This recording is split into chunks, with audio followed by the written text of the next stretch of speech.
Bienvenue sur le podcast La Famille. Les gens qui font la Guyane, c'est eux. Des villages, des voix, des images. Ensemble, on est trop fort. Yeah. Aujourd'hui, nous accueillons Chonchon Alan, quelqu'un d'extraordinaire. J'espère que vous allez être impressionnés par tout ce qu'il va nous raconter. Bonjour Alan, bienvenue sur mon podcast et merci d'avoir répondu à mon invitation. Merci de m'avoir invité. Quel âge avez-vous? J'ai 40 ans. Êtes-vous en couple? Oui. Avez-vous des enfants? Non. Enfin, si, on peut dire que j'ai des beaux enfants. J'ai un bel enfant, une belle fille. Ok. Envisagez-vous d'avoir des enfants qui viennent de vous? Ceci, on va dire que je peux dire oui comme je peux dire non. On ne sait pas, la vie nous réserve tellement de surprises. Racontez-nous votre enfance pour que deveniez cette personne. Alors, je pense que mon enfance, et c'est la vie, on ne peut pas juger, est fait de moments volés, parce que quand on est petit, on ne se rappelle pas tout le temps. Et je suis né à Créteil, Val-de-Marne, et j'ai passé, je pense, des bons moments, mais mon cerveau n'a pas tout retenu. Et par contre, ma mère a décidé de rentrer en Guyane à mes 6 ans, et c'est là que j'ai, je pense, enregistré des moments de ma vie, parce que quand elle me l'a dit, j'étais TP, et mes camarades de classe, en fait, se sont mis à pleurer. Donc moi, j'ai eu l'impression c'est que mon cerveau s'est enregistré à des moments de choc, à des moments un peu marquants, et du coup, le fait que du coup des gens pleurent parce que je pars, c'est un moment marquant, je comprenais pas. Et arrivé ici, en fait, j'ai pas forcément eu un énorme accueil, mais j'ai quand même eu un ami qui s'appelle François Leneuve, que je cite parce que c'est une personne que j'aime énormément et qui malheureusement ne voit plus trop bien, et car une maladie de vieux qu'il a eu très jeune. Et j'ai passé vraiment avec lui les meilleurs moments de ma vie quand je suis arrivé en Guyane.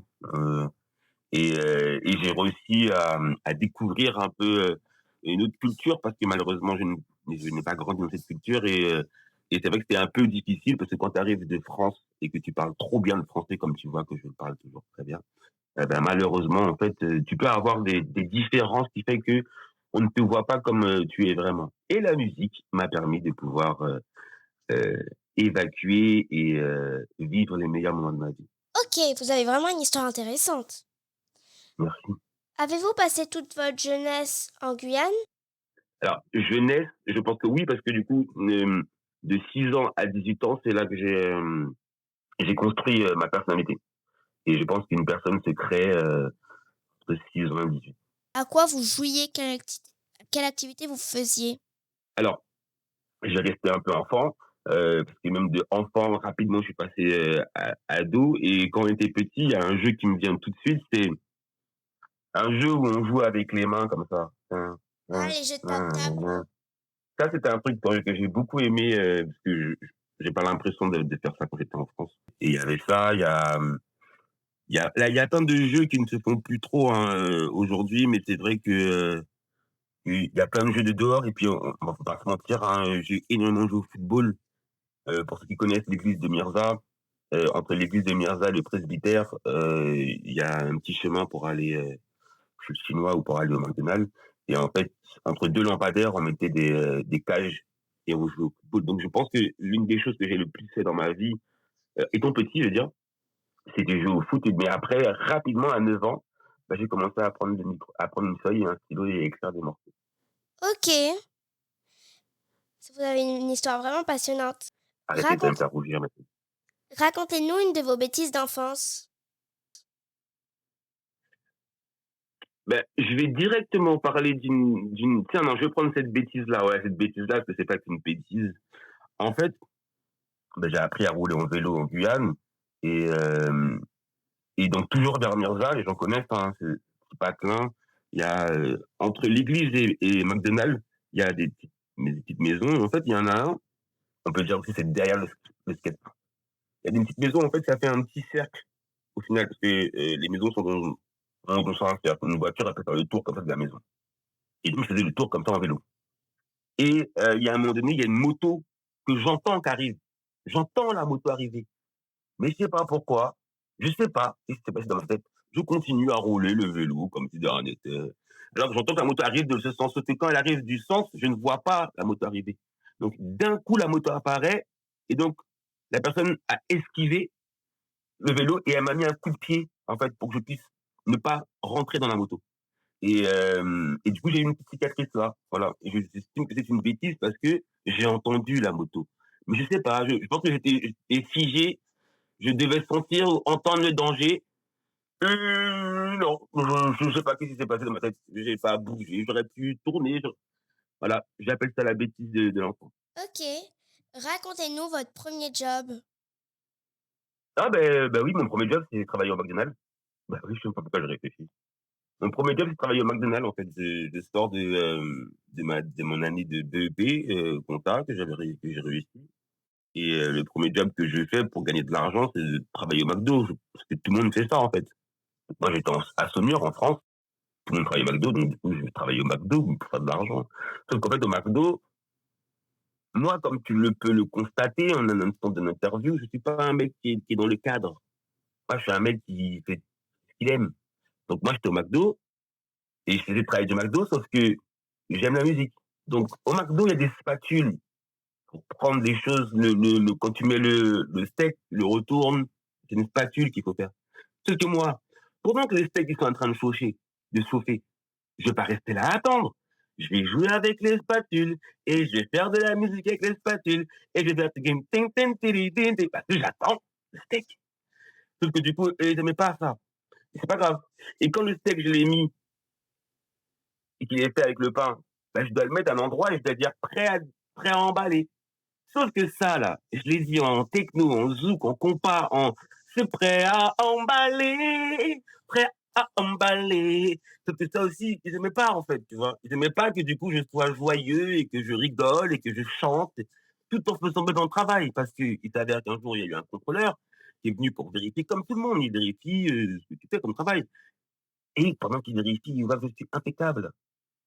Donc, à la fin du mois d'essai, ils m'ont dit, bah, monsieur Sanson, c'est bien beau, vous faites un bon travail, mais vous devriez peut-être pas travailler au McDo, plus dans un centre d'aéré, un truc d'animation des enfants. Et c'est ce que j'ai fait juste après. Ok. C'est vraiment drôle cette histoire. Euh, Aujourd'hui, que faites-vous dans la vie? Aujourd'hui, c'est intéressant parce qu'aujourd'hui, je réussis à faire ce que j'ai vraiment eu envie de faire toute ma vie. Ce qui n'est pas facile parce que beaucoup de gens ne peuvent pas comprendre, en fait, et j'accepte que les gens ne comprennent pas que j'avais un objectif dans ma vie et que cet objectif-là, il allait au-delà de tout, en fait.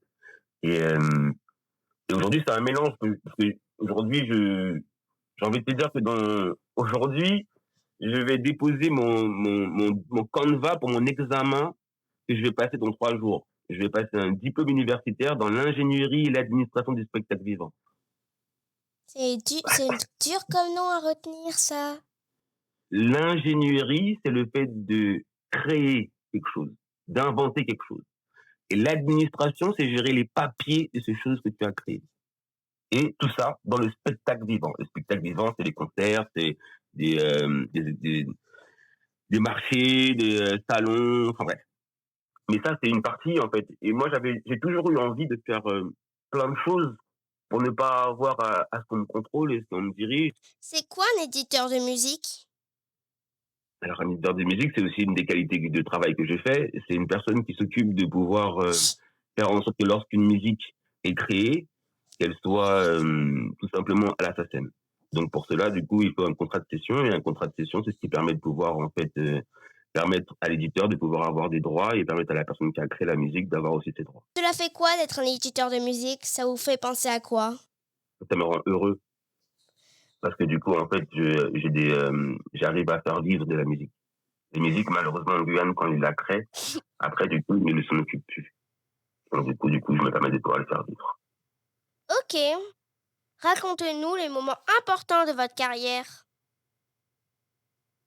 Le moment important de ma carrière, c'est le moment où du coup, je comprends en fait que musicalement, j'ai passé un cap. Et donc, du coup, c'est quand je crée mon entreprise de production de musique. Ok. Avez-vous une passion en dehors de votre travail? La passion, c'est les gens. J'aime beaucoup les gens. Des fois, ça fait des blessures parce que du coup, les gens ne peuvent pas comprendre ton amour comme toi, tu l'as. Mais je me suis beaucoup rendu compte que du coup, ce que j'aimais beaucoup, c'était apprendre des gens. Voir, comprendre les gens. Ok. Est-ce que vous vous sentez guyanais? Totalement. Totalement parce que en fait, se sentir guyanais, déjà, j'avoue que j'ai pas de sentiment de me sentir guyanais. Ça, c'est un truc que je pense pas comme ça, en fait. Là, je me dis pas: «Est-ce que je me sens guyanais?» C'est pas dans ma tête. Moi, dans ma tête, c'est: «Je suis guyanais, je travaille pour la Guyane, je travaille pour la Guyane». Tu sais, j'ai pas je suis originaire de la Guadeloupe et de la Martinique, mais étant donné que tout mon ADN, mon âme, mes pensées sont vers la Guyane, étant donné que du coup, j'ai réalisé que ma présence en Guyane a plus de valeur que n'importe où dans le monde. C'est ici qu'il fallait faire des choses parce qu'il y a des manquements, il y a des absences et des vues. Du coup, oui, je me sens totalement sans. Je n'ai pas le sentiment de me ressentir car je le suis. Ok. Bon, du coup, vous avez déjà répondu à ma prochaine question. Qu'est-ce que ça fait d'être guyanais? Bah, en fait, pour moi, c'est être à un endroit qui est unique au monde. Donc, du coup, tu te sens unique. C'est un endroit où il y a encore tout à faire pour pouvoir que cette terre soit la plus belle. Et, euh, et c'est un plaisir pour un au monde, je changerais. Merci d'avoir accepté qu'on vous interviewe. C'était un Merci trop d'avoir bien, écouté la un trop famille. bien interview. Merci à vous. Abonnez-vous et likez s'il vous plaît. La Guyane, on l'aime trop trop fort. À bientôt sur le podcast.